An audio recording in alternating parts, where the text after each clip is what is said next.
Hello students, যারা 2026-এ মাধ্যমিক পরীক্ষা দেবে তাদের জন্য রাইটিংয়ের বিশেষ ভিডিও নিয়ে আমি তো হাজির হয়েছি।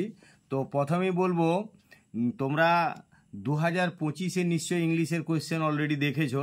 সেখানে দেখবে যে তোমাদের রাইটিংয়ের মোস্ট ইম্পর্টেন্ট যেটা ছিল এডিটরকে লেটার পড়েছে।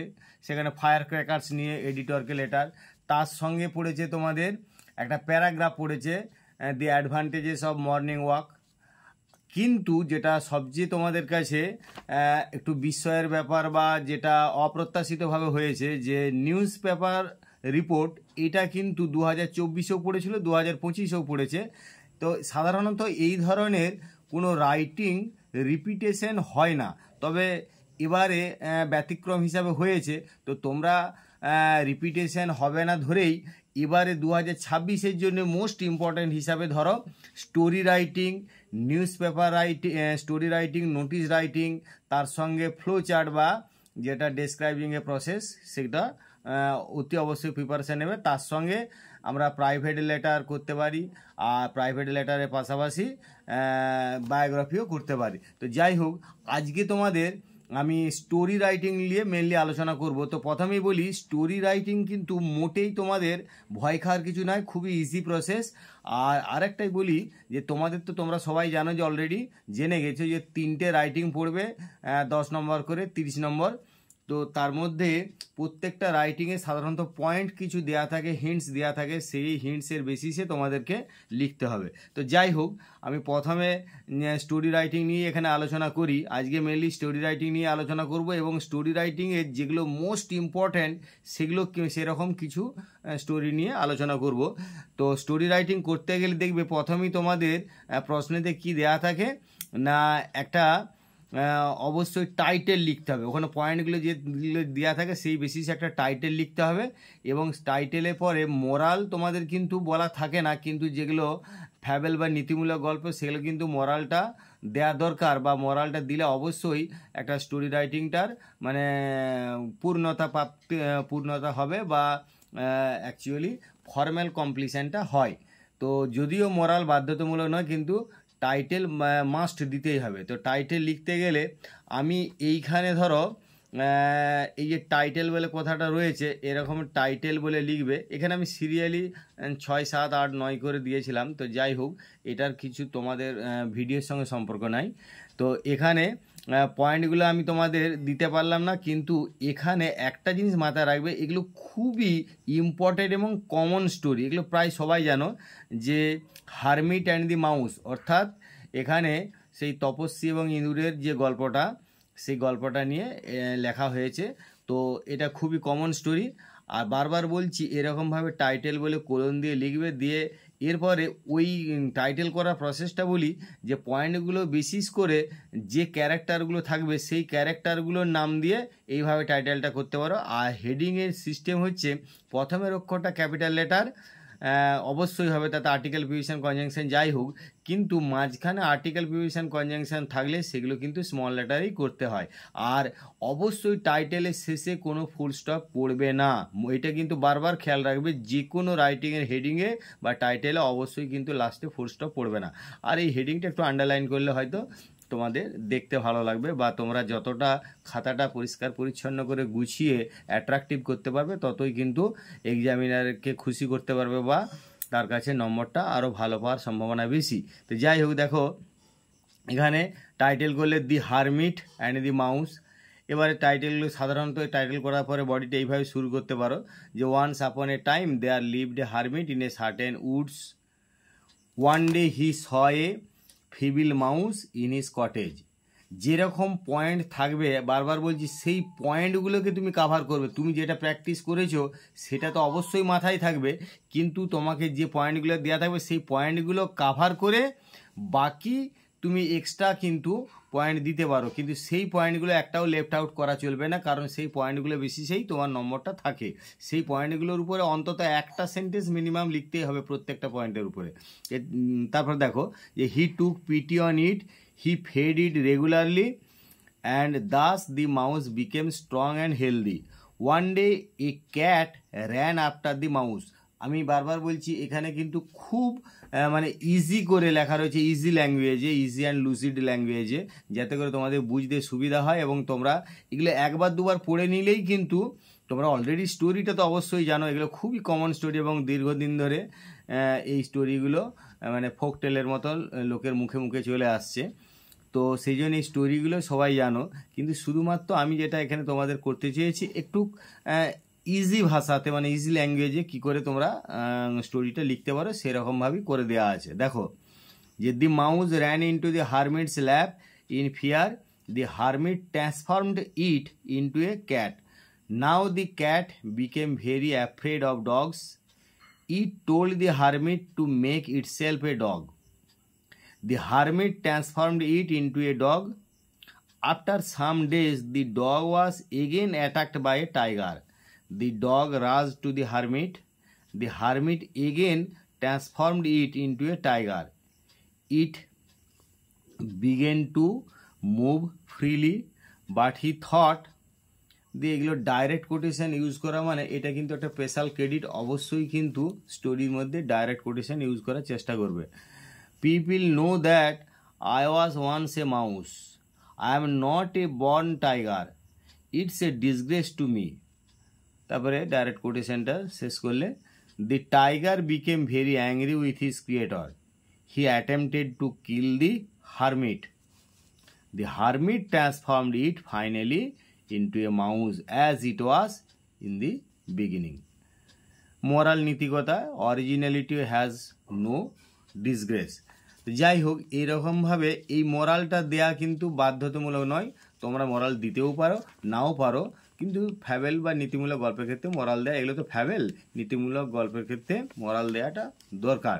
আর তোমরা অবশ্যই মনে রাখবে যে আমরা যে সাধারণত স্টোরিগুলো তোমাদের পড়ে সেগুলো সাধারণত সব ফ্যাবেলই থাকে, আর টাইটেল কিন্তু তোমাকে দিতেই হবে পয়েন্টের উপর বেস করে। এবার আমি একটা দ্বিতীয় আর একটা স্যাম্পল স্টোরি তোমাদের দিলাম, কিন্তু এটা খুবই ইম্পর্টেন্ট, এই যে সমস্ত স্টোরিগুলো ভীষণ ইম্পর্টেন্ট সেগুলো নিয়েই তোমাদের কয়েকটা আলোচনা করছি, এবং স্টোরি কিভাবে লিখবে সেই জিনিসটা আরও ডিটেলসে তোমাদেরকে এই উত্তরগুলো বলতে বলতেই বলে দিলাম।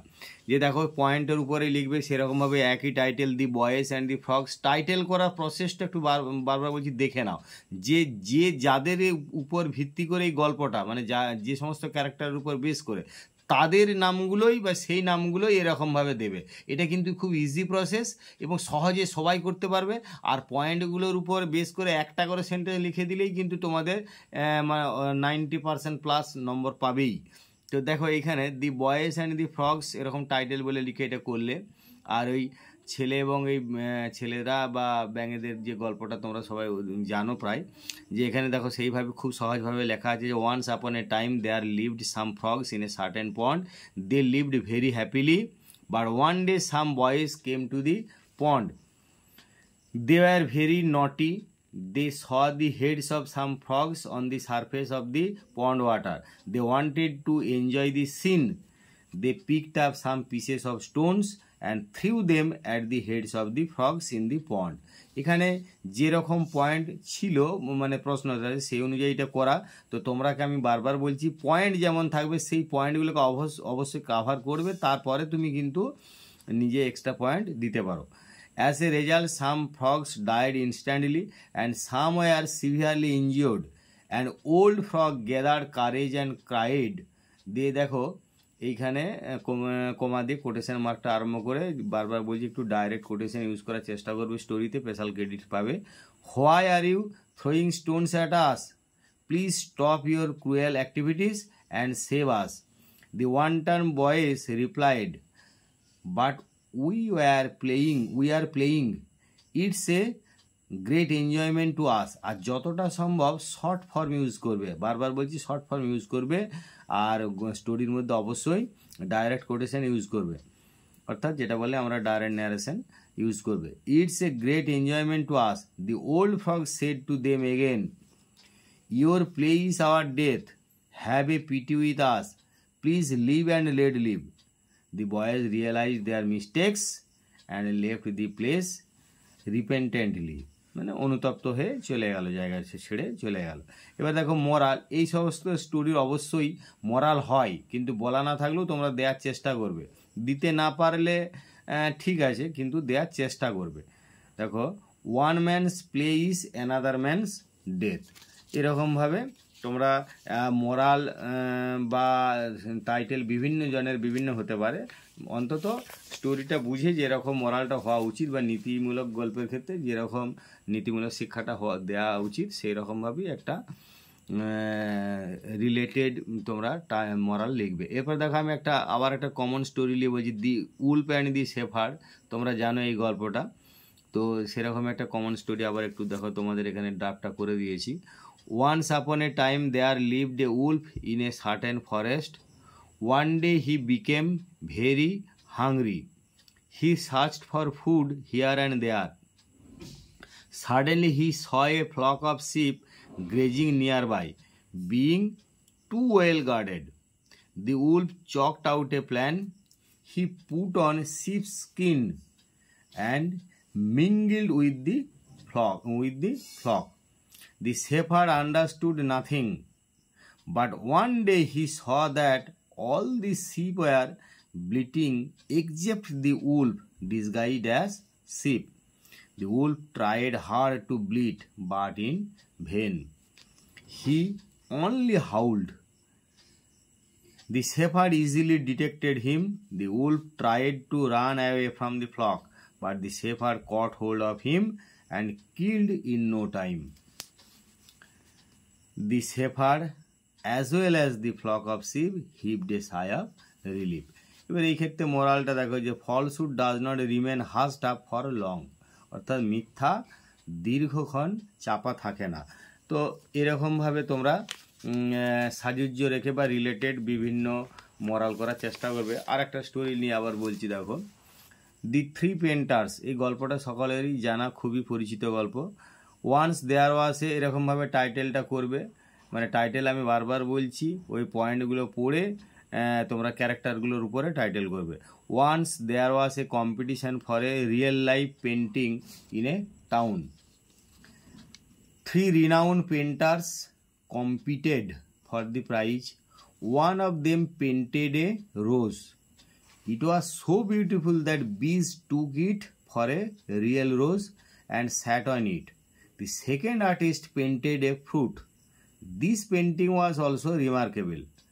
The birds thought it to be a real fruit and tried to eat it. The third painter painted a curtain. All the paintings were hanging from the stands.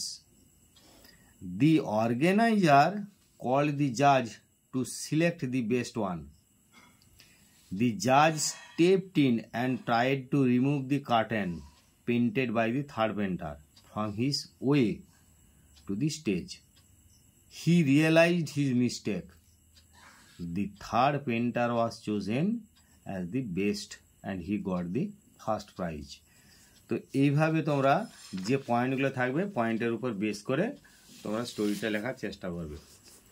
আর একটা স্টোরি নিয়ে আমি আলোচনা করছি, তো তোমাদের এখন ফাইনাল পর্যন্ত আরও বেশ কিছু স্টোরি নিয়ে আলোচনা করব এবং অবশ্যই ফাইনাল সাজেশনও দেবো। তো তোমরা চ্যানেলে সাবস্ক্রাইব করে রাখো এবং তোমরা নিয়মিত দেখতে থাকো নোটিফিকেশান অল করে, যাতে করে এবং আমি বেশ এই ইংলিশের উপরে ইংলিশ গ্রামার, রাইটিং বা টেক্সটের সিন আনসিন সব নিয়েই ভিডিও করব। তোমরা চ্যানেলটা সাবস্ক্রাইব করে নোটিফিকেশানটা অল করে পাশে থাকো এবং ভিডিও নিয়মিত দেখতে থাকো। তো দেখো তারপরে এই স্টোরিটার ক্ষেত্রে এরকম two cats and a monkey, তোমরা এই গল্পটাও তোমাদের খুবই পরিচিত, সব পরিচিত গল্প নিয়ে পরীক্ষাতেও পড়ে আর আমি সেগুলো নিয়ে আলোচনা করেছি। One day two cats found a piece of cake in a farmer's house. They brought it to a safe place, but they began to fight over it. Both of them wanted to get maximum portion of the piece. Suddenly a monkey arrived at the spot. It heard everything. It decided to settle the dispute. First the monkey broke the cake into two uneven sizes. It ate a portion from the larger share to make even, but the dispute continued as the two pieces became uneven again. The monkey again ate from the larger one. Again the pieces became uneven. Thus the monkey ate the total piece of cake. There was nothing left for the foolish cats. তাহলে খুবই interesting স্টোরিটা, তোমাদের জানা গল্প। এখানে moral সেইভাবে করতে পারো যে the wicked fish in troubled waters, অর্থাৎ বদমাশরা ঘোলা জলে মাছ ধরে, তার মানে বিশৃঙ্খল অবস্থার সুযোগ নেয়। যাই হোক, আর একটা তোমাদের স্টোরি নিয়ে আলোচনা করি, তারপরে আরও পরে বিভিন্ন ভিডিওতে আরও অনেক স্টোরি, নোটিশ রাইটিং বা তোমাদের প্রাইভেট লেটার, বিশেষ করে ফ্লো চার্টটা খুবই ইম্পর্টেন্ট, সেগুলো নিয়ে সব আলোচনা করব। আর একটা দেখো, the clever fox and the foolish crow, এটাও তোমাদের অতি পরিচিত গল্প। One day a crow stole a piece of meat from a meat shop. It flew to a tree and sat on a branch of it. At that time, a fox was passing under the tree. He looked up and saw the crow with the piece of meat in its beak. The fox became very greedy. He wanted to eat the piece of meat. He hit upon a plan. He said to the crow, "How beautiful you are! Your voice is so sweet. Please sing a song for me." The crow was very pleased. It kept the piece of meat under the feet and began to sing. The fox was befooled, and his plan ended in a smoke. He was about to leave, but somehow the piece of meat fell down from the feet of the excited crow. Then and there the fox took it up and ran away. The crow also flew away sadly. এবারে এইখানে একটা জিনিস খেয়াল করবে যে মোরালটা দেখো, যে don't believe in flattery, অর্থাৎ তোষামোদে বিশ্বাস করো না। তো বারবার বলছি, এখানে যেরকম পয়েন্ট দেওয়া আছে, মানে এটা টেস্ট পেপারটা ফলো করে আমি এই তোমাদের স্টোরিটা বানিয়ে দিয়েছি। তো যাই হোক, পয়েন্ট যেমন থাকবে তোমরা কিন্তু সেই বেসিসে লিখবে। কারণ বারবার বলছি, তুমি ধরো একটা তোমার কোনো গ্রামার বইয়ে, কোশ্চেন ব্যাংকে দেখবে সব জায়গায় একই রকম পয়েন্ট থাকছে না, কিন্তু মূল স্টোরিটা একই। তো সেই পয়েন্টগুলোর উপর বেস করে, বা সেখানে পয়েন্ট বলতে সেখানে যে হিন্টস বা শব্দগুলো ইউজ করা আছে সেগুলোর উপরই বেস করেই তোমরা লিখবে, কিন্তু প্রয়োজনে তুমি এক্সট্রা পয়েন্ট দিতে পারো। যাই হোক, আমি যে স্টোরিগুলো করে দিয়েছি অতি সহজভাবে তোমাদের করা হয়েছে, এরকমই সব পয়েন্ট থাকবে। এর সঙ্গে হয়তো দু একটা পয়েন্ট আলাদা হতে পারে, কিন্তু মূল স্টোরিটা একই থাকবে। তো যাই হোক, তোমরা অবশ্যই নিয়মিত ভিডিও দেখতে থাকো আর চ্যানেলটা সাবস্ক্রাইব করে রাখো। তো তোমাদের নোটিশ রাইটিং বা অন্য যে সমস্ত রাইটিং, ফ্লো চার্ট ইত্যাদি নিয়ে আমি আবার পরবর্তী ভিডিওতে আসছি। খুব শীঘ্রই তোমাদের সঙ্গে দেখা হবে। Thank you.